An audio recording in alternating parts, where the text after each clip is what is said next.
All right, so today what we got is lift kit day for the Lexus. And this is the lift kit we're gonna go with. Nothing aggressive, nothing too crazy, just a little lift. Just the Eibach stage 1 lift. Opened it yet.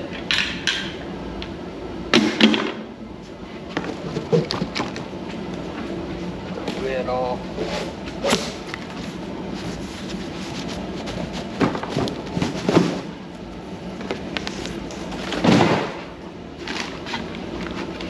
So let's see.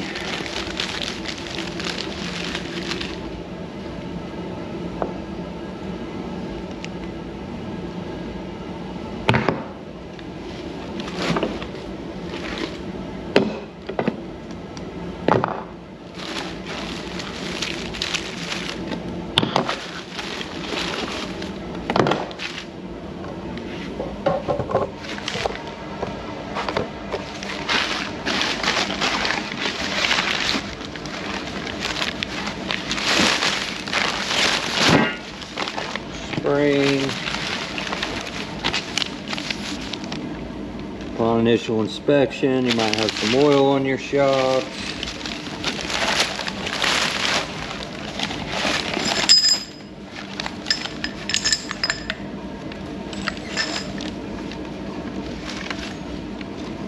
Alright, so now these are adjustable. These are the fronts. Now they're not fancy adjustable in that they're threaded. They're not threaded. You have this spring clip and you set it in the groove that you want, and that prevents your shock, your spring purge from going down any farther. So that's how you set the height. So the problem is going to be you can't adjust it on the fly, you know? Like, you get it set up and then tomorrow you're like, kind of want it to be a little higher. Well, too bad. It's going to be where you set it. Because after you put the spring on here, it's stuck. You have to collapse it again, and then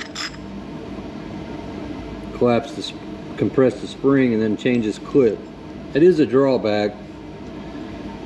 I think, you know, based on some of my own studying, I'm probably gonna put it in this clip. Not sure yet.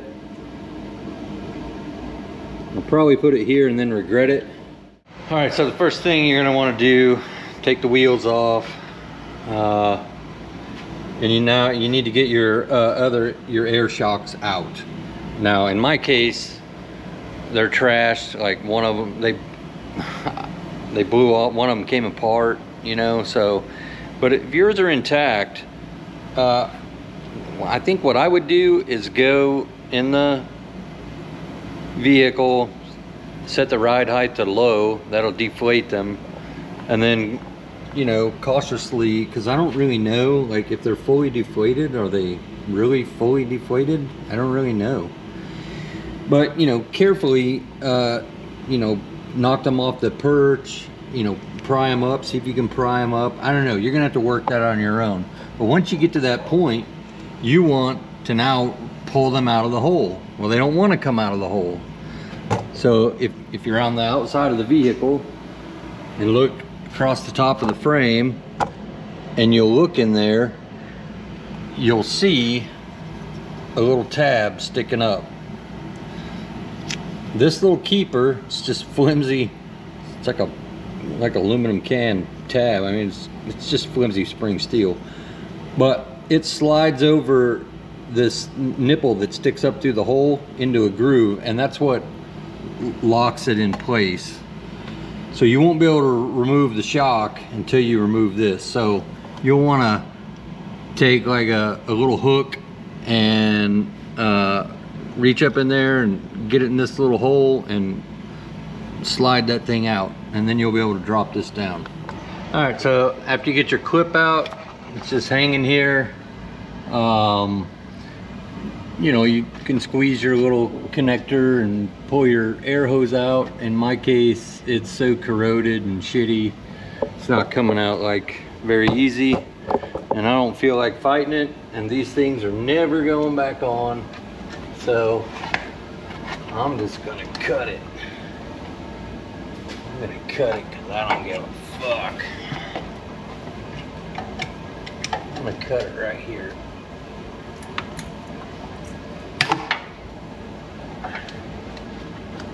There's our stupid junk shock.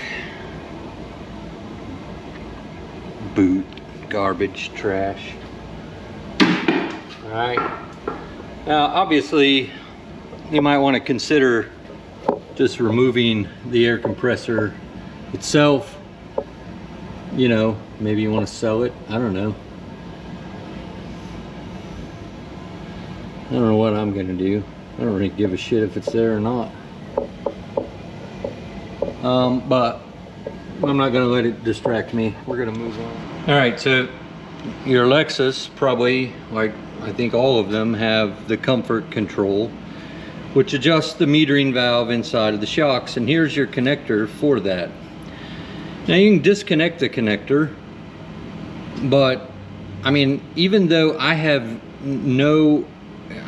don't imagine a scenario where I'm going to be putting this back to stock, I would still want to protect this. So rather than disconnect it, I'm just going to cut it and leave the shocks connection attached, and that'll help keep crap out of this connector in the event that you ever want to go back. So that's how I'm doing that. I'm just going to leave it like that. All right, so now you're at a phase where you got some decisions to make. Now I have a lift, so that my vehicle's completely off the ground. I'm standing underneath it. It's easier to work on.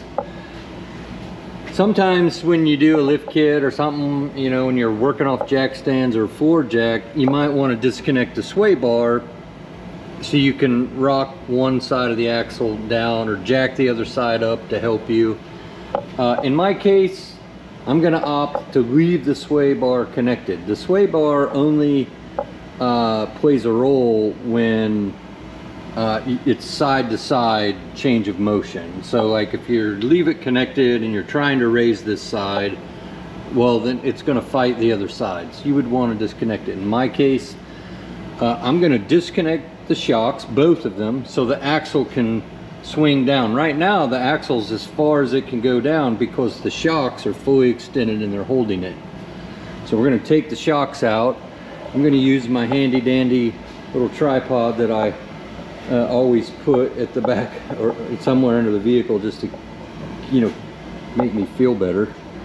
And then we're going to put it under the axle and control its descent.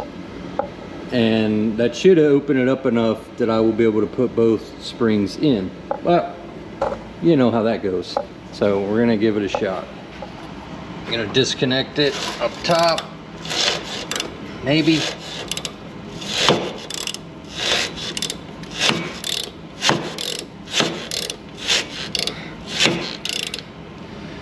I was thinking this keeper was gonna actually keep, but it's just going to spin the whole shock. It's a 17 millimeter, so we're gonna do some battle here.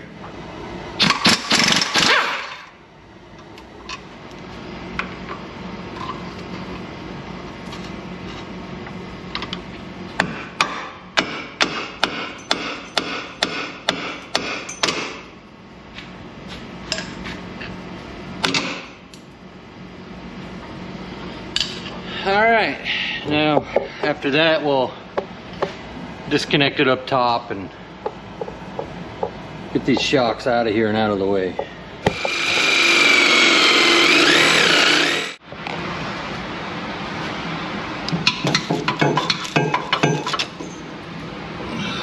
Mercy. That's why you don't want a car that came from up north. It's just shit like that. All right, so it's time to put our little pucks on. The smaller puck, this is the bigger one. Bigger, smaller. So the bigger one goes up top. And just be aware that there is a difference between the top and the bottom spring. One of the coils, the hole diameter is so small, this will not go inside of it. So kind of tells you a story, right? Now this little puck, this one goes on the bottom spring perch. Right there.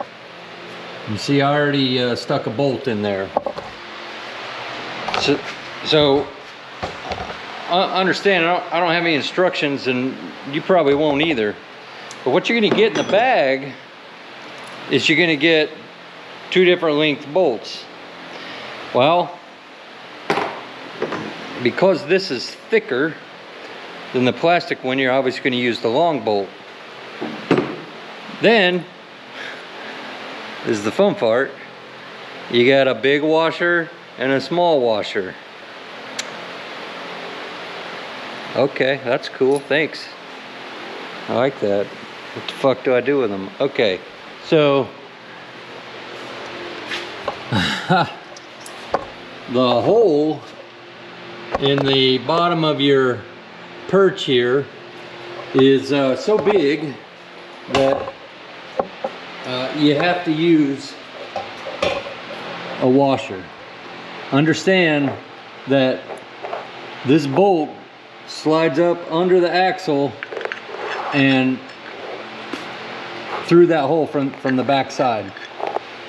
I mean, the head will fall down in the hole. See? So you obviously got to get a washer on there. Well, my initial thought was we'll use the big washer.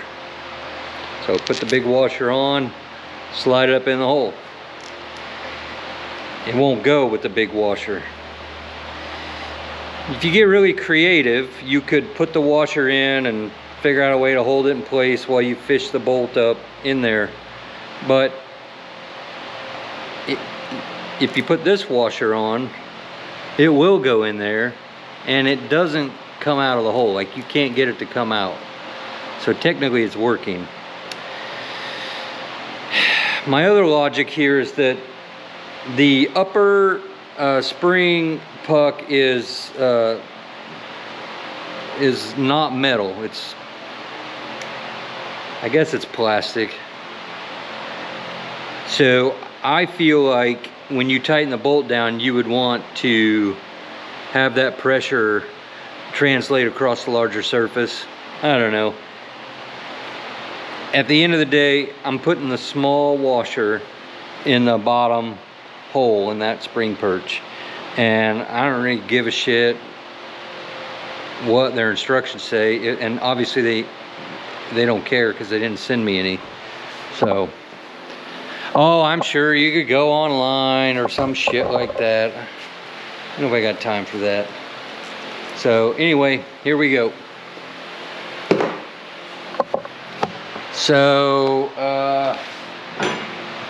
there is our Hoodas, and here's our pucky, and we're gonna put a bolt on it. And these are 19 millimeters, and it's got a nylon, sleeve, so it's a lock nut. You're gonna have to put a wrench underneath there to hold the head of the bolt and then tighten it down. They're both 19 millimeters, so I'm gonna do that real quick and move to the other side. All right, so you can see up there, the big plastic puck goes up here like so. Now, there's a standoff here that holds a wiring harness. Push it up out of the way, and then press on. All right, so the way this one goes in, the bolt is going to go in through here, and your nut is going to go up on the top side. So it's gonna go like, and your washer is gonna go under.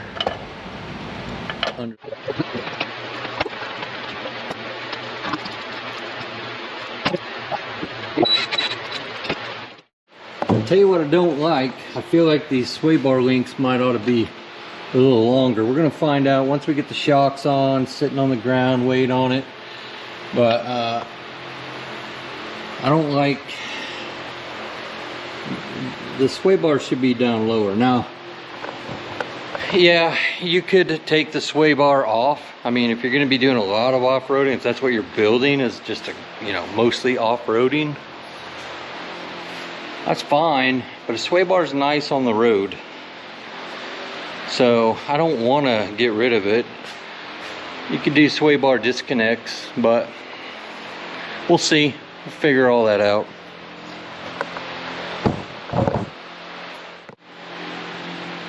Ain't got no room to do nothing.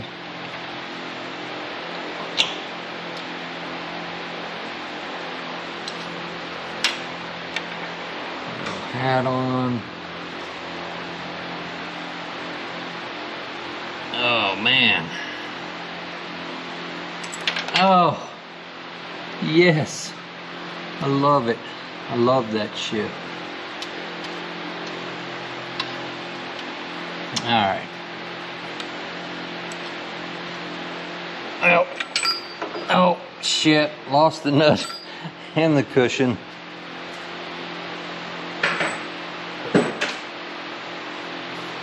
And they ran back here somewhere. There's the cushion.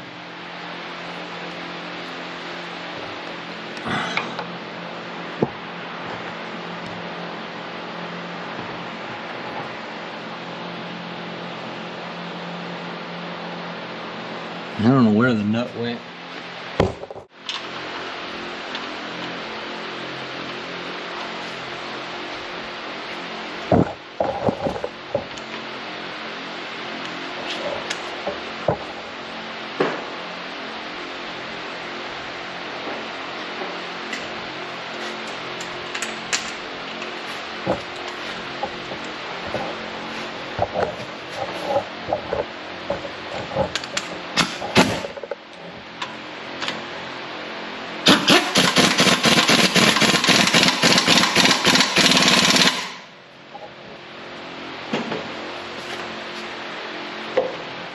All right, so that's it.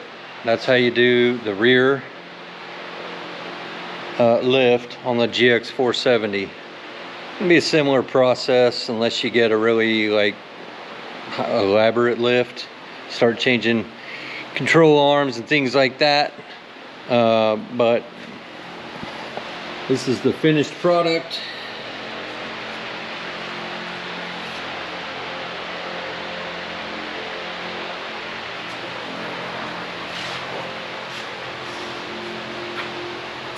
Now, I don't really like this angle. I don't like what's going on with the links. So I will get longer links. Will I get disconnects? I mean, honestly, no, I won't. I'll just get longer ones so that it follows the control arm. That's really what you want. You don't really want your stable sway bar to be at such a severe angle. So, yep. Now the interesting thing is that we're gonna have to see. So when you do a lift, get the sun right here. So when you do a lift, what happens? All right. So there's a very often overlooked problem that is induced into your vehicle when you add a lift kit. So the reason why it's overlooked is because, you know, when you're looking at buying a lift kit, a great number of people buy the lift kit. They're not building a serious off-road rig, so they just want something to change the way it looks, and they don't want it to cost $2,800 bucks. So in order to keep the cost down, the kits that are assembled and marketed, in my opinion, the reason why they're assembled and marketed this way is to keep the cost down, and that is they don't tell you that you need a track bar. So let me tell you, in case you don't know, what the track bar is. The track bar is this right here. It attaches to the axle on one side of the vehicle, in this case the driver's side, and to the frame on the other side of the vehicle.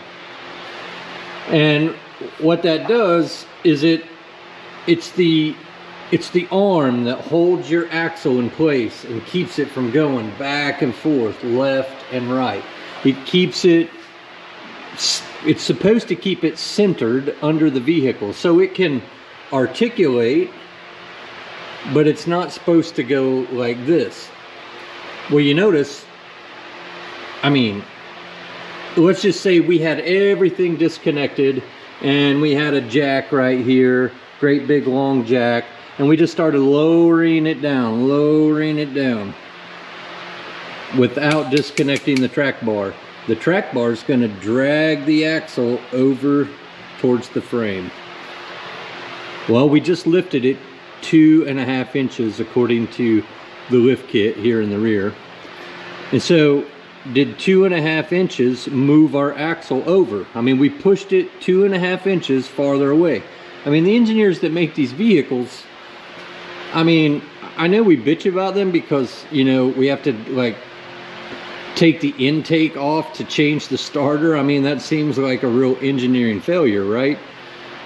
But they're not dumb. These engineers that engineer these lengths take everything into consideration, and they expect with their calculations that the axle will be centered under the vehicle when it's loaded. Now, obviously the shocks can go up and down when you're driving, you put weight in the back, but the amount that might shift the axle left or right is negligible. I mean, would be less than an eighth of an inch. So the question is, did we move our axle over? Well, theoretically, the answer has to be yes. The axle had to go that way if it went down 2 inches. How much? I don't know. But let's have a look. So I'm going to take my aluminum yardstick here, and I'm going to put it up against the hub, and I'm going to slide it up. I'm going to hold it flush here, and I'm going to slide it up until it touches. Try to get it to stop doing that doingy thing. Oh, messed it up. All right, well, that's good enough. So if we look up, where did we end up? So it looks to me like, I mean, it's hard to really tell, but the distance from the yardstick outboard to this fender lip is about 2 inches. Let's go see what we got on the other side. We'll do this doingy thing again.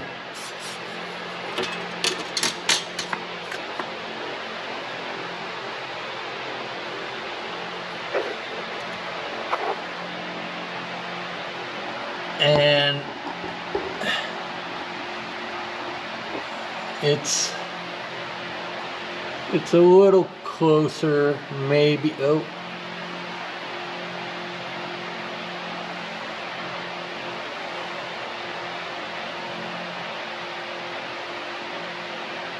it's about a 1/4 inch closer. So technically it did move it. I don't know if they make one for this. I'm sure they do, but you can, you know, for Jeeps, you can get an adjustable track bar. So it's threaded on one end and you can lengthen it and take that out. I don't think I care. When I put the tires on, like, I'll notice if they're sticking out farther, and that will bother me. a minor amount like that won't really be noticeable when you're driving, but once you start getting towards a ½ inch or so, I mean, you don't want your car going down the road like, you know, like a beagle chasing his nose, you know. So anyway, just something to keep in mind. Anyway, that's the rear lift on a GX 470, and we'll do the front later.